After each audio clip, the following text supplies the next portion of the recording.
This week on the Island Times News Update, Neptune Beach selects a new city manager.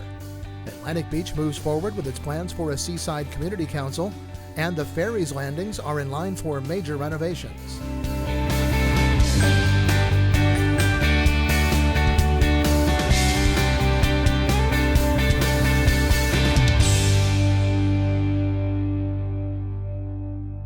Welcome to the Island Times News Update. I'm Tom Patton. The Neptune Beach City Council has selected a new city manager to succeed Jim Jarboe in September. The new city manager will be Andrew Hyatt.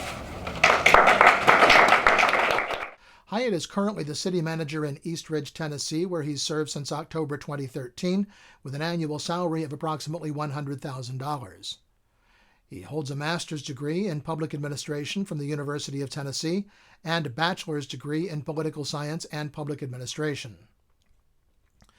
Hyatt previously lived in Jacksonville.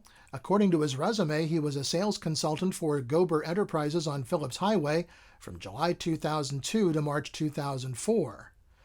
And he said during his remarks to the council that his wife had grown up in the Arlington area. Hyatt was one of 4 candidates for the job.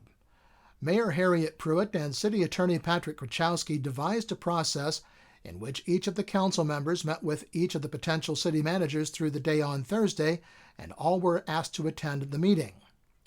Each gave a short presentation to the council, and then the council ranked the 4 candidates in a secret ballot. The meeting was then adjourned while the ballots were counted. None of the 4 received a supermajority of voters, so the council voted again among the top 2, and Hyatt emerged as the top choice of the council. Neptune Beach is a unique city, as you well know. It has a lot of opportunity, a lot of charm, and there's what I feel as a good sense of community and a good way of us going forward with pulling some things together as we move into the future. And I think we've got a great opportunity, and I'd like to share that with you. The council still has to finalize the details of the contract that will be offered to Hyatt. That discussion will take place at the next regular meeting, June 15th. Should the city and Mr. Hyatt be unable to come to terms on the contract, the council directed Krachowski to begin negotiations with Michael Doss, who was the council's second choice.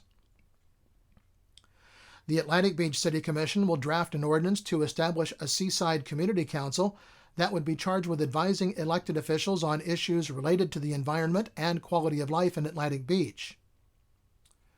The issue was first brought up at the May 26th meeting. At the time, Commissioner Jimmy Hill said that such a committee was not necessary for a variety of reasons, including that the science of rising sea levels is still in dispute.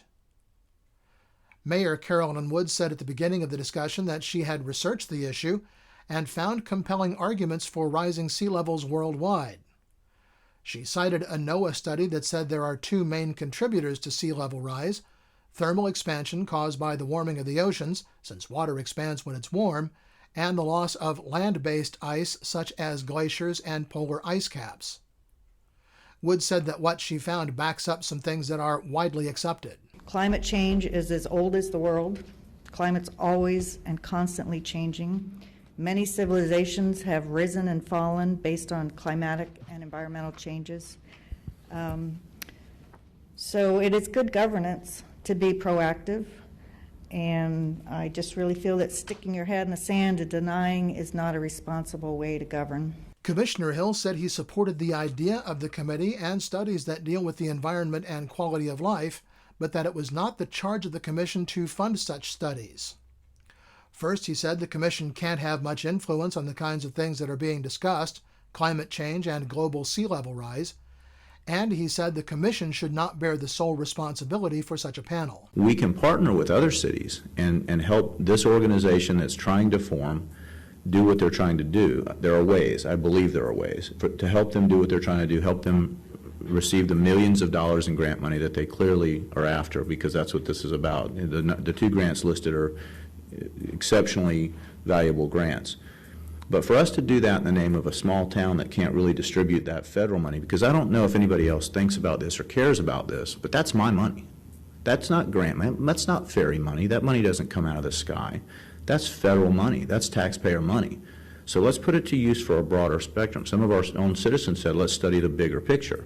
So let's help them study a little bit bigger footprint than just Atlantic Beach's problems. It's not good use of federal funds. It's actually almost amazing to me that that kind of money would be available to a tiny group that would have a 2.5-mile stretch of sand as their primary concern. City Manager Nelson Van Leer said there would be some cost to the city and staff time as the Seaside Council got established and applied for grants.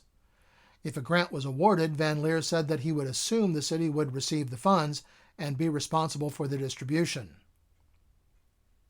Commissioner Maria Marks said that she did not think the impact on the city's budget would be that large, and that formation of the council would be a proactive move on the part of the commission. I think the real issue here is that, we as a city government, we are being proactive in this. As much as you believe or what you don't believe is going on in the environment, I think that this council could prove to be very important to the decisions that we would make or future commissions would make as far as Just a question. Decisions when it comes to keeping our citizens safe, when it comes to doing what we can to keep our oceanfront safe, the properties on the ocean, as well as on the marsh. I think that there's a lot of particularly the infrastructure that we could look at to ensure that we are doing the best management practices that we can do in order to ensure that we are being environmentally sensitive and making the best decisions. The commission agreed to move an ordinance to form the Seaside Community Council forward to a future agenda. Jacksonville Beach Mayor Charlie Latham and City Manager George Forbes spoke to members of Beaches Watch at their regular meeting Wednesday night. Latham and Forbes both spent considerable time in Tallahassee during the legislative session, Latham in part because of his position as Government Affairs Director for Waste Management. Latham outlined the basics about the legislative process and left the discussion of specific legislation to Forbes. The Jacksonville Beach City Manager said that the legislature passed a record low number of bills this session. One issue that's still being debated is funding for low-income hospitals in the state. Forbes introduced Phil Boyce, Senior Vice President of Managed Care and Utilization Management for Baptist Health, who explained that the importance of hospital funding for the beaches is that UF Health is the only Level 1 trauma center in Duval County, and Beaches residents who need such care are often transported from the Beaches Hospital downtown. The discussion in Tallahassee revolves around how much will be paid into the low-income pool by the state for such hospitals, and the issue remains unresolved. Another bill that passed the legislature dealt with money that can be spent only for additional benefits for police and firefighters beyond their normal pensions. Forbes said the bill that passed is very complex, running about 40 pages. The legislature also passed a change in the Burritt-Harris law, which requires a local government to compensate a property owner if a law passes that causes an inordinate burden to the property owner. The example Forbes used was the 35-foot height limit passed by Jacksonville Beach voters. There are some properties that are still litigating claims against the city under Burritt-Harris, Forbes said. So this is a new cause of action in the Burritt-Harris case. It says that if we pass legislation that to extract something from somebody's property, and let me just read this to make sense. It's a condition imposed by a governmental entity on a property owner's proposed use of real property that lacks an essential nexus to a legitimate public purpose and is not roughly proportionate to the harm the governmental entity seeks to avoid. I buy that. That actually sounds good to me. I mean, I'm very sincere, but when you put it in, our concern was, the reason we're opposed to it is when you put it in action, we don't really know what that means. And so our real concern, anything with Burritt-Harris tends to get us a little bit on edge because, the type of lawsuits that we really want to see in the future. So. Finally, Forbes mentioned the passage of Amendment 1, which funds the Land Acquisition Trust Fund. Such funding has helped Jacksonville Beach and Atlantic Beach secure public lands for conservation in the past. Well, when we come back, the ferry landings are in line for needed renovations. This is the Island Times News Update. Charlie's Tropic Heating and Air Conditioning in Atlantic Beach offers a full range of residential and commercial heating and air conditioning services, from new installation to replacement and remodeling. Charlie's Tropic Heating and Air Conditioning can keep your home comfortable year-round, and they offer preventive maintenance contracts to keep your system running at peak efficiency. Charlie's Tropic Heating and Air Conditioning is an authorized Bryant dealer and will service all brands. For year-round comfort in your home or business, contact the original Charlie's Tropic Heating and Air Conditioning at 241-1788. Beaches Academy Child Care Center in Jacksonville Beach has been offering affordable, loving child care to families in the Beaches communities for 35 years. Conveniently located on Penman Road, Beaches Academy offers care for children from infants through preschool, with programs that encourage learning and outdoor play. Our affordable tuition means families can get quality child care at a price that fits their budget. Contact Beaches Academy at 246-3885 and schedule a tour of our center. Beaches Academy, the child always comes first. Welcome back to the Island Times News Update. I'm Tom Patton. The Board of Directors of the Jacksonville Transportation Authority have approved a contract not to exceed $4.3 million to C&D Construction to complete the St. Johns River Ferry Fender Rehabilitation Project. The existing slip walls and fender pile boxes on both sides of the river are 50 years old and in need of repair. In addition, the existing slipway bulkheads on both sides of the river are damaged and reaching the end of their useful life. The project will rehabilitate the existing ferry slip walls, fenders, walkways, and bulkheads which comprise both the Mayport and Fort George landings for the ferry. And while the renovations are much needed, it does mean the ferry will be out of service for a while.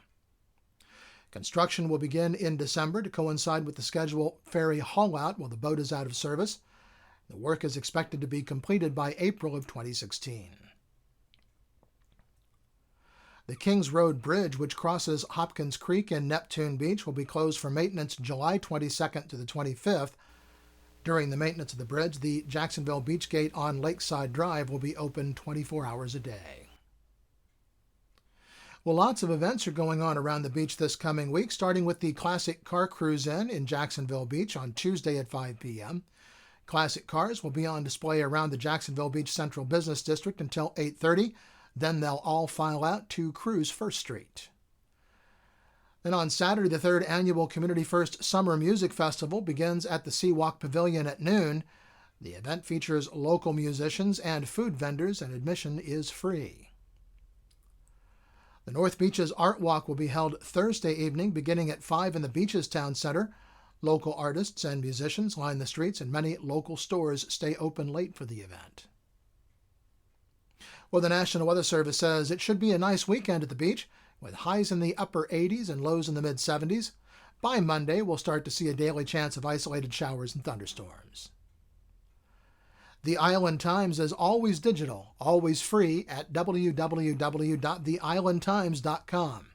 Become a subscriber and get updates on news from the beaches communities delivered right to your email box. And don't forget to like us on Facebook and follow us on Twitter. I'm Tom Patton.